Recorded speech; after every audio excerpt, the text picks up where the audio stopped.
Nellie Ashford's makeshift studio sits within the halls of this storage unit.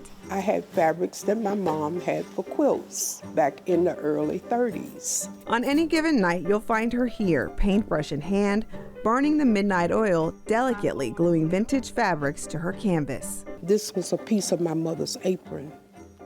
This was a jacket I had when I lived in New York in the 50s, 60s. At 79 years old, Nellie doesn't have to go far for inspiration. She relies on her memories when life was slower and times were different. My mother was born 1893 and my daddy 1894. And they had friends who were older than them at the time. I didn't know they were slaves.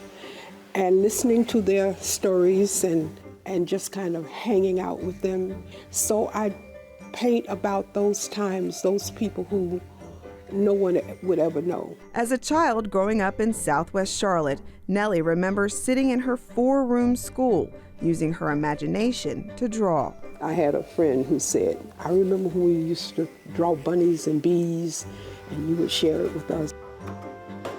But it wasn't until she started doodling with her grandson in her 50s This is number 1.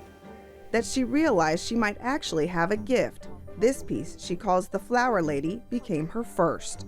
I didn't sell it. It was mine. I was doing it for me because I didn't ever know that anybody would want what I was thinking about. And I didn't know that it had much value.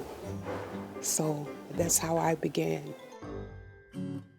Turns out Nellie was just hitting her stride. She went from making $25,000 a year as a teacher's assistant to up to $25,000 a painting. Before long, her paintings were selling worldwide. Places that I don't know where they went. Switzerland, Paris, California. Her art went on to display at exhibits in museums and stores. That's where she met 81-year-old Jackie Baker. And I went up to her after her presentation and reminded her that I had bought some of her art years ago, come to her studio. I don't think she had any memories of me being there. And that's when we got reacquainted. The two women became fast friends.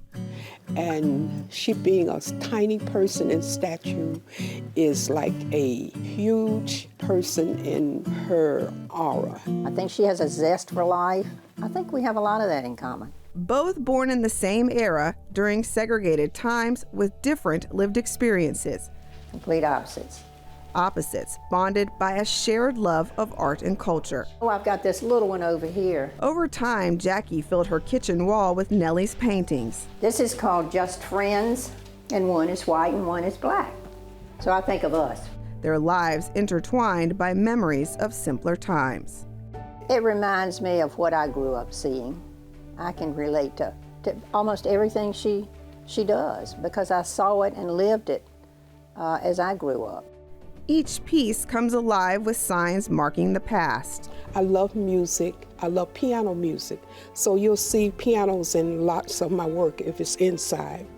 That old clock, old people used to call it a timepiece.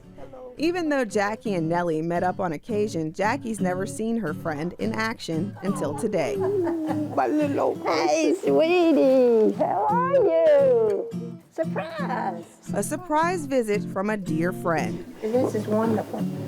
They're always usually done when I'm around. Look at all these magnificent things. Oh my gosh, I can't even look. I don't have any more walls, Nellie.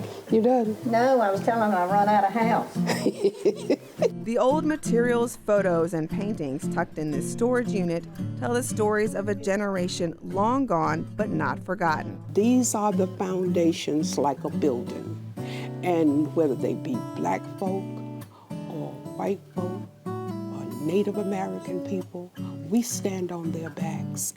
Now well into their golden years, Describe our connection, Nellie. We're best buds. We're best buds. How about that? Nellie and Jackie remain good friends, continuing to preserve the history that once kept them apart, but eventually brought them together. For Carolina Impact, I'm Sarah Colon Harris reporting. We hope you enjoyed the story. If you don't want to miss any more great stories about the Charlotte region, please subscribe to our YouTube channel.